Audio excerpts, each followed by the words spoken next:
आहे. आज आपण अजिबात कडू न होणारी छान कारल्याची भाजी पाहणार आहोत, अगदी साध्या आणि सोप्या पद्धतीने. चला तर रेसिपीला सुरुवात करूया. पाहू शकता तुम्ही, छान मस्त ही कारल्याची भाजी बनवून तयार होते. लहानांपासून मोठ्यांना सर्वांना आवडणारी चविष्ट अशी कारल्याची भाजी तयार होते. तुम्ही टिफिनसाठी सुद्धा अशा पद्धतीची भाजी तुम्ही बनवू शकता. चला तर रेसिपीला सुरुवात करूया. त्यासाठी बघा, कारले घेतलेले आहे, स्वच्छ धुवून घेतलेले आणि अशा पद्धतीने कट करून घेतलेले आहे आणि 1 तास आधी याला मीठ लावून मी ठेवलेलं आहे. त्यानंतर बघा, जेवढे कारले घेतले आहेत तेवढेच मी कांदा सुद्धा कट करून घेतलेला आहे. भरपूर कांदा घातल्याने काय होते, ही भाजी अजिबात कडू होत नाही आणि चविष्ट अशी ही भाजी बनवून तयार होते. त्यानंतर बघा, कोथिंबीर घेतलेली आहे आणि आले आणि लसणाची 1 ते 1.5 चम्मच मी पेस्ट घेतलेली आहे. कांदा भरपूर घातल्याने काय होते, जो कारल्याचा कडवटपणा आहे तो कमी होतो. त्यानंतर आपण सुके मसाले पाहूया. त्यानंतर जिरं आणि मोहरी घेतलेला आहे, अर्धा चम्मच गरम मसाला घेतलेला आहे, धनिया पावडर 1 चम्मच घेतलेली आहे, लाल तिखट 1 चम्मच घेतलेला आहे, हळद घेतलेली आहे आणि चवीनुसार मीठ घेतलेलं आहे. तुमच्याकडे शेंगदाण्याचं कूट असेल तर ते सुद्धा तुम्ही त्यामध्ये वापरू शकता. त्यानंतर भाजी आपण कारलं घेतलेलं आहे, स्वच्छ पाणी घालून आणि मस्त छान स्वच्छ धुवून घ्यायचं आहे.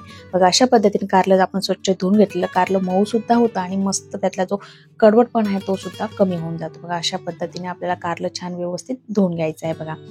बघा अशा पद्धतीने कारलं आपल्याला धुवून झालेलं आहे. त्यानंतर बघा, हे कारलं छान हाताने असं पिळून घ्यायचं आहे. त्यामधलं जे पाणी आहे ते कमी करून घ्यायचं आहे. बघा, अशा पद्धतीने दाबून दाबून यामधलं पाणी काढून घ्यायचं आहे. बघा, मस्त अशी ही कारल्याची भाजी तयार होते. एकदा तुम्ही नक्की या पद्धतीने नक्की ट्राय करून पहा. बघा, संपूर्ण जे कारलं आहे ते मी अशा पद्धतीने धुवून घेतलेलं आहे. त्यानंतर बघा, कढई घेतलेली आहे. कढईमध्ये 1 ते 1.5 पळी मी तेल घालून घेतलेलं आहे. तेल छान तापल्यानंतर त्यामध्ये जिरा आणि मोहरी घालून घ्यायचं आहे. आपण जो कांदा कट करून घेतलेला आहे तो सुद्धा आपल्याला घालून घ्यायचा आहे. आता आपल्याला कांदा यावरती लालसर रंग होईपर्यंत परतून घ्यायचा नाहीये. अगदी थोडासा गुलाबी रंग येईपर्यंत आपल्याला छान कांदा असा परतून घ्यायचा आहे. बघा, अशा पद्धतीने बघा, मस्त असा कांदा सुद्धा आपल्याला थोडासा परतून घ्यायचा आहे. त्यानंतर बघा, आपण यामध्ये कारलं घालणार आहोत. कारलं सुद्धा यामध्ये आपण शिजवून घेणार आहोत. त्यासोबत कांदा आणि कारलं सोबतच छान नंतर शिजल्या जाते. म्हणून बघा, यामध्ये आता जे पावडर मसाले घेतले ते सुद्धा आपण घालून घेऊया.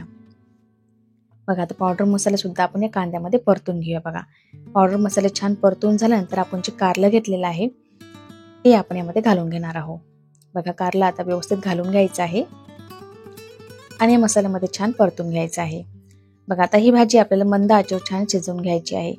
बघा, कारण की यामध्ये पाण्याचं प्रमाण कमी असल्यामुळे लगेच ही जे तडाला ही भाजी जळते. बघा, अशा पद्धतीने बघा छान परतून घेतले. त्यानंतर कोथिंबीर घेतली, कोथिंबीर सुद्धा आपण यामध्ये घालून घेऊया. तुमच्याकडे जाडसर जर शेंगदाण्याचं जर भरड असेल ते सुद्धा तुम्ही या भाजी संपूर्ण शिजल्यानंतर यामध्ये घालू शकता.